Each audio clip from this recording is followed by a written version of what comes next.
امت کا اتنا جس کا خمیازہ آج تک امت مسلمہ بھگت رہی ہے۔ نااہلوں کو سپورٹ کرنے والی قوم یاد رکھے، اور اپنے گھر کی چار دیواری سے لے کر اعلان حکومت تک ہر نااہل آدمی کو محبت کی بنیاد پر آگے لگانے والے لوگ یاد رکھیں کہ نااہلوں کا خمیازہ بڑا سخت ہوتا ہے، بڑی دور تک بھگتنا پڑتا ہے۔ نااہلی کی حد ہے۔ 14 اگست منائی نا مسلمانوں نے، کیسے؟ آپ یقین کریں مجھے مجبوراً جانا تھا گجرانوالہ، مجبوری تھی میری، تو میں چلا گیا، ورنہ میں ایسے ایونٹس پہ گھر سے نہیں نکلتا۔ تو گجرانوالہ سے ہمارے شہر تک کا سفر، وہ جو گجرانوالہ کا چھوٹا سا حصہ تھا نا، وہ 1.5-2 گھنٹے لے گیا۔ یہ قوم ہے، یہ ٹریننگ ہے۔ اس کی وجہ پتہ کیا ہے؟ جن نااہلوں کو آپ نے سربراہ بنایا ہوا ہے نا، ان کی ٹریننگ ہی ناچ گانا ہے، ان کی ٹریننگ ہی ہمارے لیے سڑکوں پہ رہنا ہے، شور شرابہ ہے، ریلیاں ہیں، یوں وہ کام قوم کر رہی ہے۔ ابھی تھوڑے 2 مہینے پہلے ترکی کے صدر نے یوم تشکر منایا ہے، پڑھا آپ نے اخباروں میں؟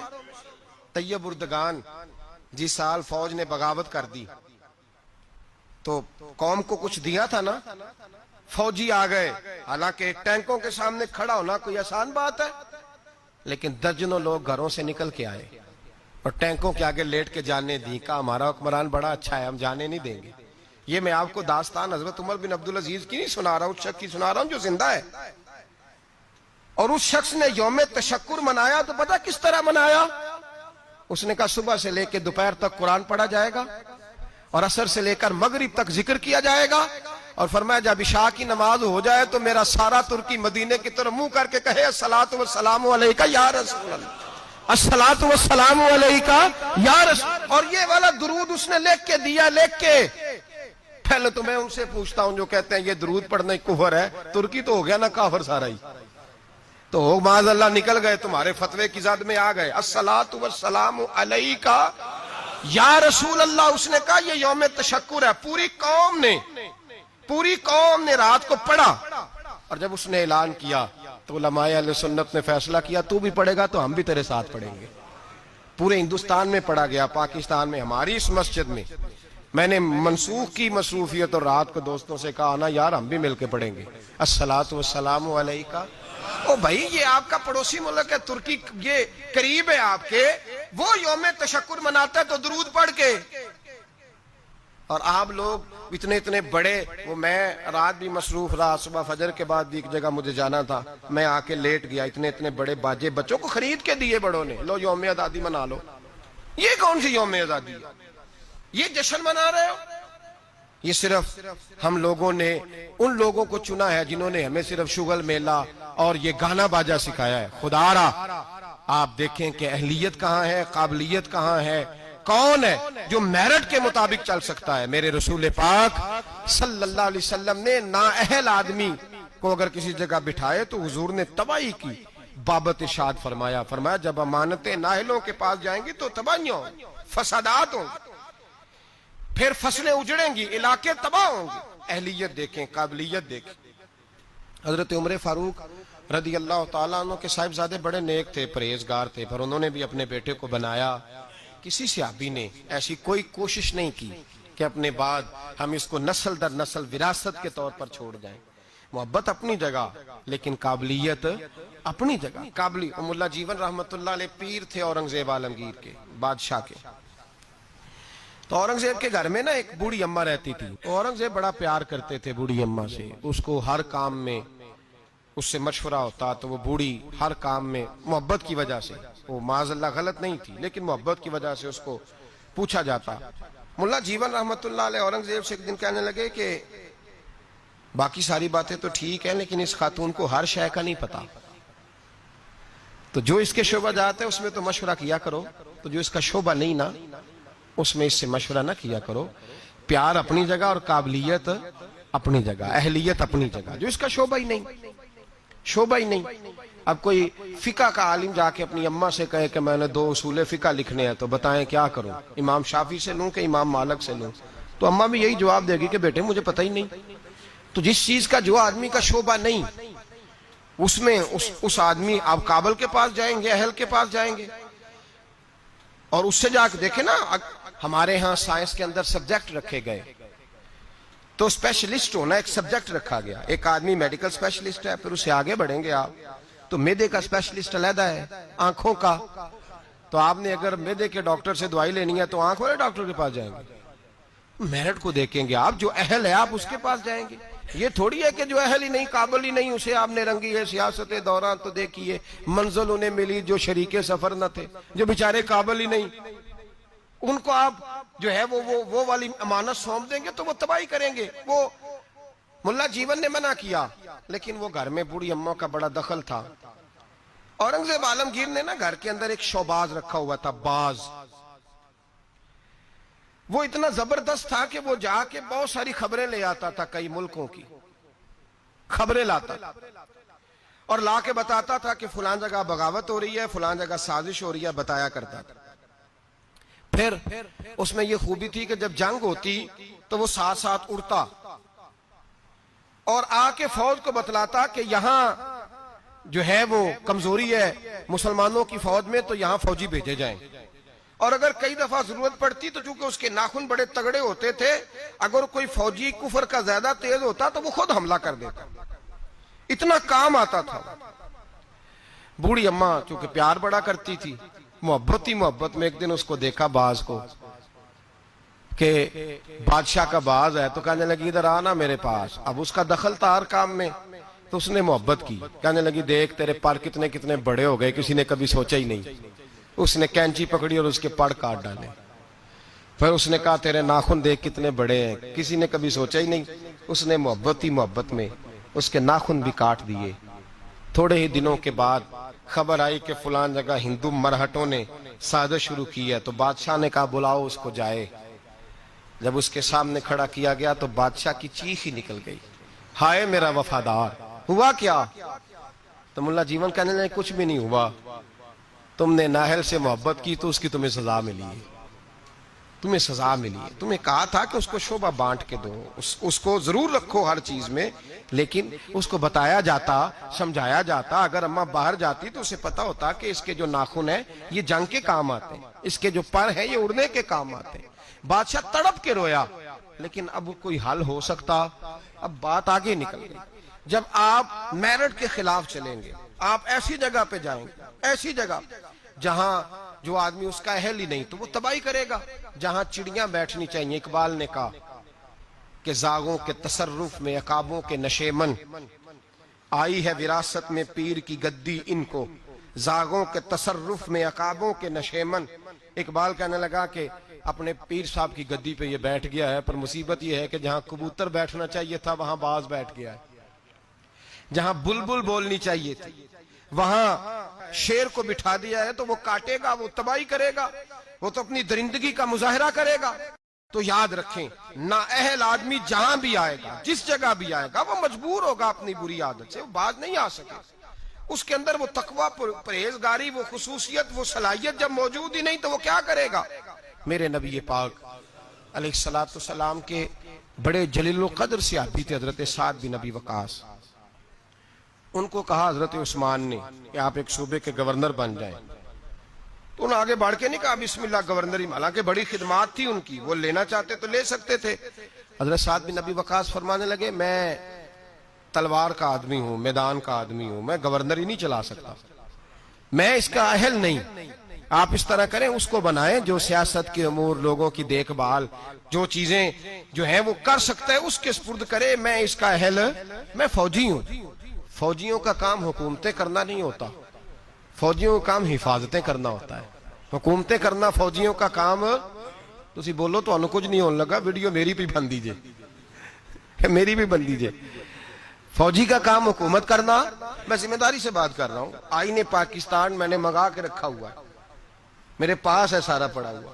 فوجی کا کام حکومت کرنا ہے ہی نہیں, اس کا کام کیا ہے؟ حفاظت کرنا. جو اس کی ڈیوٹی ہے وہ کرے گا, جو اس کی ڈیوٹی نہیں وہ کرنے کی اسے اجازت. نقصان ہی تب ہوتا ہے جب وہ آدمی آ کے بیٹھ جاتا ہے جسے پتہ ہی نہیں یہ کام کیسے کرنا ہے, جو اس کا شعبہ ہی نہیں, معیار ہی نہیں, تو تباہی ہوتی ہے. حضرت سعد بن ابی وقاص فرمانے لگے میں فوجی ہوں, مجھے تو آپ میدان کی. حضرت خالد بن ولید بہت بڑے فوجی تھے, نہ جرنیل تھے, تلوار ہے اللہ تعالیٰ کی، لیکن کسی صوبے کے کبھی گورنر نہیں بنے، اس لیے کہ جو ان کا شعبہ نہیں تھا وہاں انہیں لگایا۔ حضرت سلمان فارسی رضی اللہ تعالیٰ عنہ سرداروں کے بیٹے، گھر کے اندر ساری چیزیں دیکھیں، بڑا کچھ غور کیا، ہر چیز کو سمجھتے تھے، جناب عمر نے انہیں گورنر بنایا۔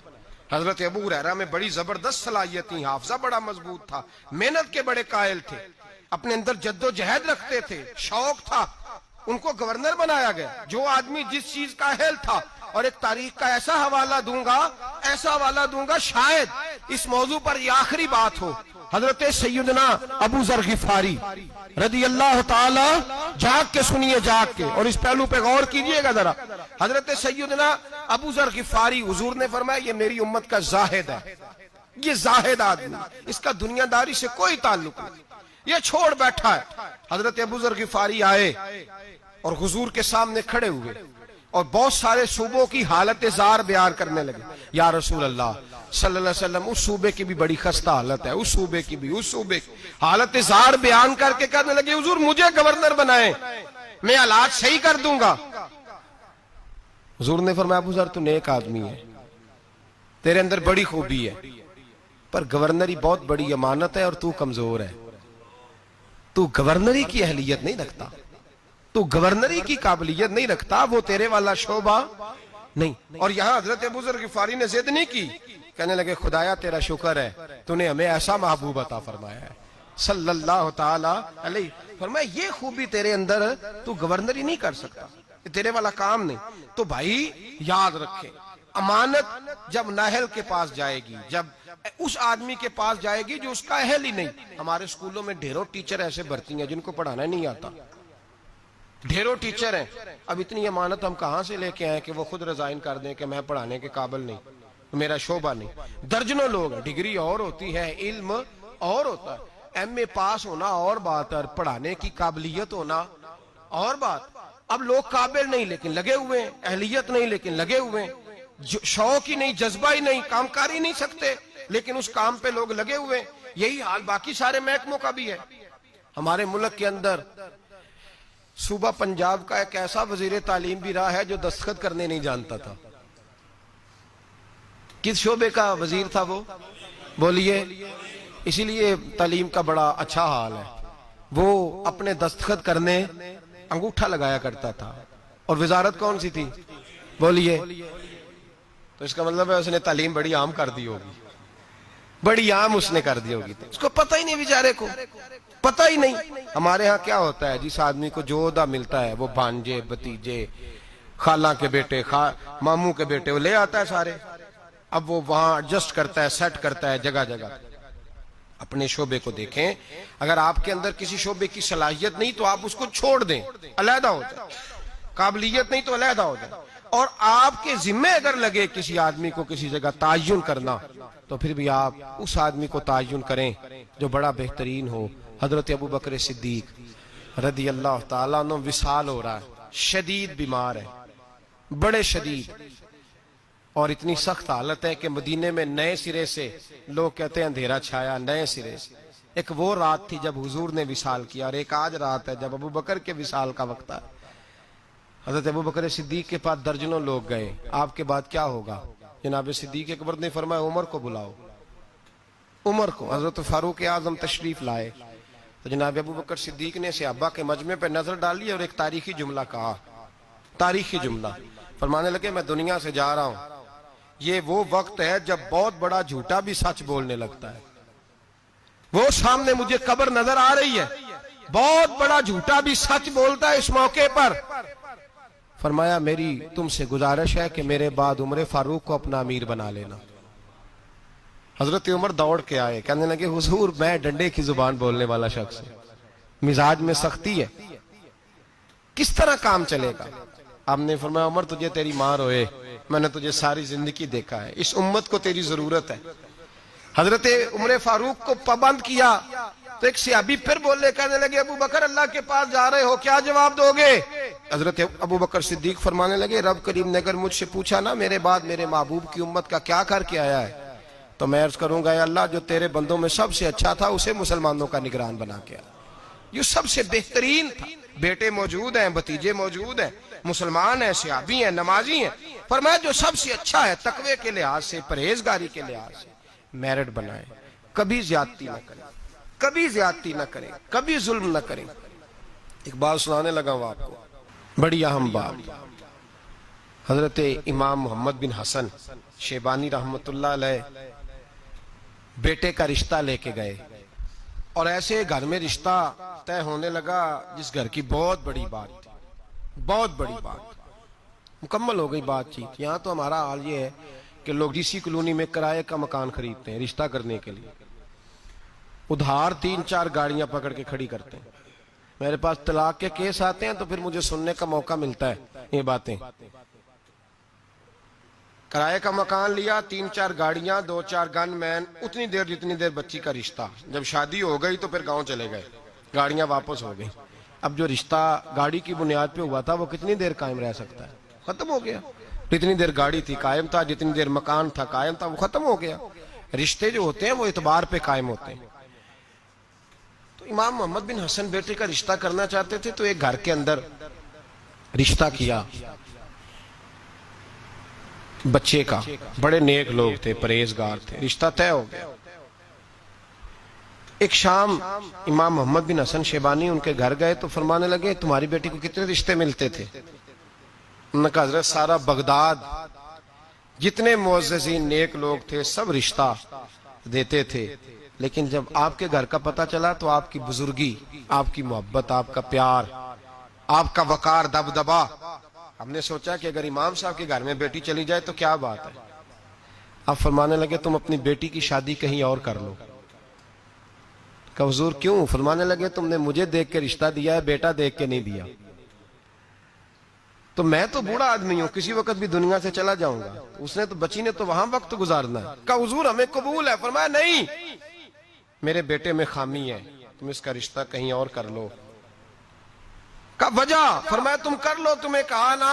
کہ حضرت بتائیے تو صحیح. فرمایا میرے بیٹے میں خامی یہ ہے, اسے نیند بڑی آتی ہے تو عشاء سے پہلے سو جاتا ہے, وہ نماز نہیں پڑھتا, سو جاتا ہے, 4 پڑھتا ہے, عشاء رہ جاتی ہے. تو کہ حضور کوئی بات نہیں, پھر بھی ہم تیار ہیں. تو امام محمد بن حسن کہنے لگے پھر میرا تمہیں مشورہ ہے کہ جو آدمی عشاء کی نماز نہ پڑھے اس سے بیٹی نہیں بیانی چاہیے. کہ حضور کیوں؟ فرمانے لگے جو رب کے فرض کی حفاظت نہیں کر سکتا تمہاری بیٹی کی حفاظت کیسے کرے گا؟ اللہ کے فرض کی حفاظت نہیں کر سکتا, وہ نماز نہیں پڑھتا, سو جاتا ہے, تو بیٹی کو تکلیف ہوگی تو کیسے محافظ بنے گا؟ لہذا وہاں رشتہ نہ کرنا میرے بیٹے کے ساتھ. حضرت رشتہ توڑ کے گھر آئے تو بیوی کہنے لگی حضور آپ نے کیا کیا؟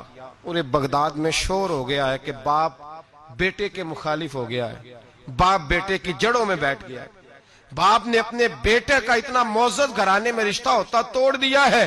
سارا بغداد کہہ رہا ہے کہ وجہ کیا ہے, باپ بیٹے کے مخالف بیان دے رہا ہے, بات کیا ہے؟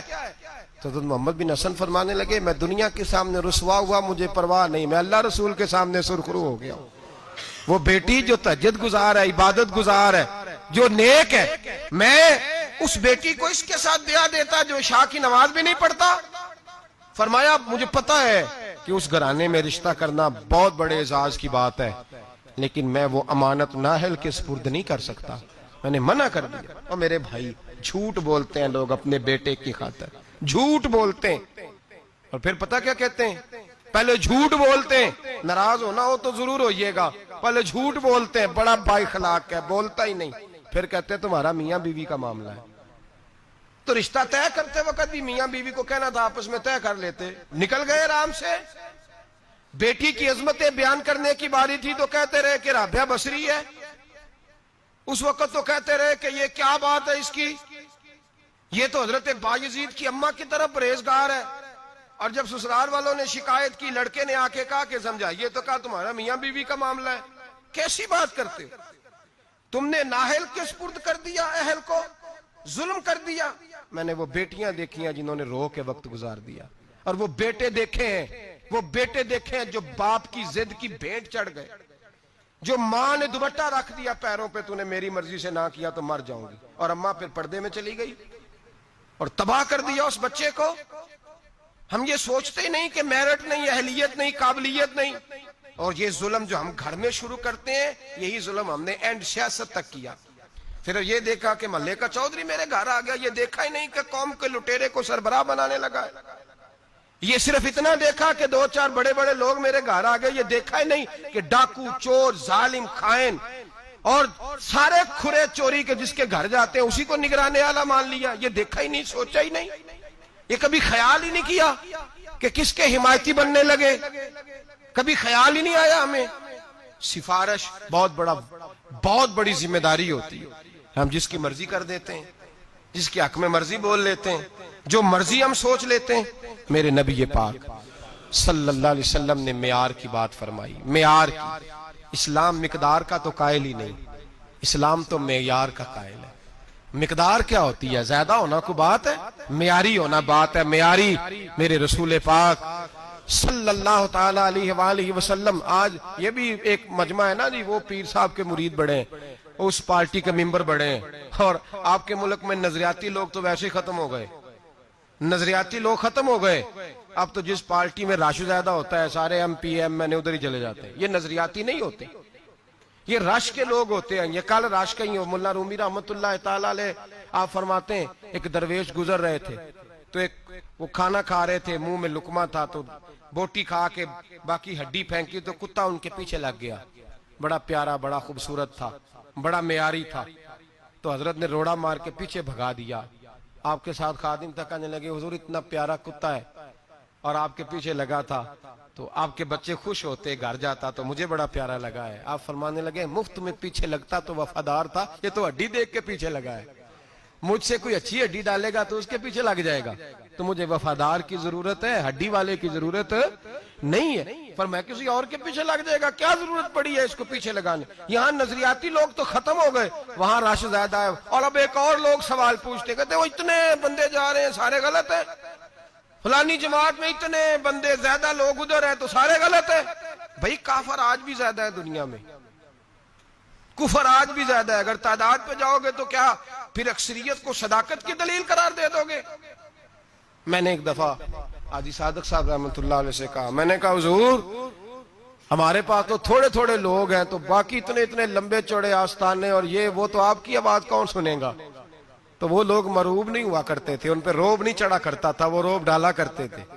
روب لینے کے قائل نہیں تھے. کہنے لگے چھڈ بے لیا بندے 313 ہی بڑے نے پر انہیں جان آتے رکھی ہونی چاہیے. 313 ہی بتھیرے نے پر جان ہاتھ پہ ہتھیلی پہ جان رکھی بھی ہو. 313 ہی کافی ہیں. زیادہ لوگوں کی ضرورت سچے ہونے چاہیے، کھرے ہونے چاہیے. جب آیا نا ابو جال کا جاسوس بدر کی رات، دیکھ کے گیا کہ 313 ان میں بھی بچے، بوڑھے، کمزور. تو ابو جال سے جا کے کہنے لگا 313 ہیں، ان میں بھی کچھ بچے ہیں، بوڑھے ہیں، کمزور ہیں. تو ابو جال بڑا کھل کھلا کے ہنسا، کہنے لگا جنگ کرنے کی ضرورت نہیں، ان کو سب کو صبح باندھو گھوڑوں کی پشتوں پہ، اونٹوں کی پشتوں پہ، تو ان کو مکے لے چلتے ہیں، وہاں جا کے ان کے ساتھ کریں گے کیا کرنا ہے. نہ ان کے پاس اسلحہ ہے، نہ گھوڑے ہیں، نہ تلواریں، نہ زر ہیں. تو وہ جاسوس کہنے لگا ٹھہر جا، پوری بات تو سن لے. تو نے ابھی فیصلہ کر دیا مقدمے کا، ان کا میرٹ تو سن، اہلیت تو سن، قابلیت تو سن. وہ جہاد کرنے ہیں تو ان کی قابلیت بھی تو دیکھ.